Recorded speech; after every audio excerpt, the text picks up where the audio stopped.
Quel bide hier sur France 5. Ah ben, vous l'aviez pas assez dit tout à l'heure. C'est quoi cette histoire à raconter? Non, on n'a pas le temps, de raconter ça. Vous demanderez à Michel Simès. Il a fait une chronique devant Michel Simès qui remplaçait Alexandra Subli, qui n'a pas esquissé un sourire. Mathieu a perdu tous ses moyens. Ça veut pas dire que la chronique était mauvaise, ça veut dire que C'était pas non plus un grand cru, il faut bien dire ce qui est. Mais bon, on va voir si on va rigoler. Moi je propose mais qu'on se taise. Mais vous l'avez regardé ça hier? Non, personne ne regarde, mais il me l'a dit en arrivant ce matin. Taisez-vous, un peu de respect.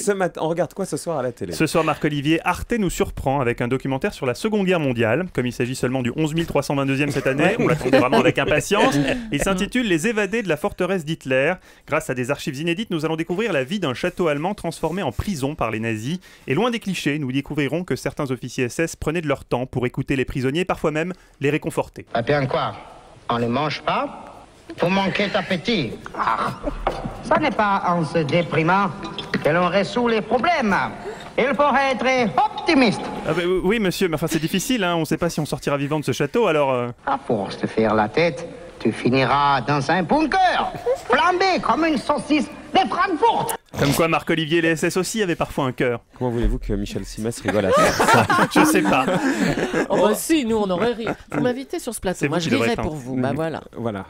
On zappe quoi donc? Alors ce soir on zappe d'abord France 2 en deuxième partie de soirée, ce magazine baptisé Dans l'univers d'Élodie Gossuin. L'univers d'Élodie Gossuin, il y a des jours où on ne sait plus si la vie a vraiment un sens quand on entend ça, Marc-Olivier. Pour s'en convaincre, je vous lis le pitch de l'émission. L'ex-Miss France Élodie Gossuin, 30 ans à la fin de l'année, évoquera sa vie et les grands moments de sa carrière. Sick. Bon, au moins ça va aller très vite. La carrière d'Élodie Gossuin démarre en 2001 avec son titre de Miss France et culmine avec sa prestation remarquée dans le Maillon Faible spécial Bimbo en 2004. Élodie, si vous faites un blind test, quel sens n'est pas mis à contribution? L'odorat. Bien joué, Élodie. Sur France 3, des racines et des ailes, Louis Laforge s'envole pour le Maroc, où il va découvrir une culture et une religion avec lesquelles il n'est pas encore familier. Cette nuit, j'ai été réveillé par des cris horribles. Un homme hurlait à la mort de la tour là-bas. Impossible de dormir. J'ai été obligé de le faire taire. Le muezzin? Vous avez fait taire le muezzin? Oui, les nuisances sonores, on y revient toujours. Et puis le Maroc, c'est aussi une cuisine typique, savoureuse, quoique peut-être un peu relevée pour Louis. C'est fort. Ça débouche la chiotte. Je fais cette merde. Ah mais c'est pas de la merde, Louis, c'est de la harissa. Un peu de respect pour les traditions culinaires quand même.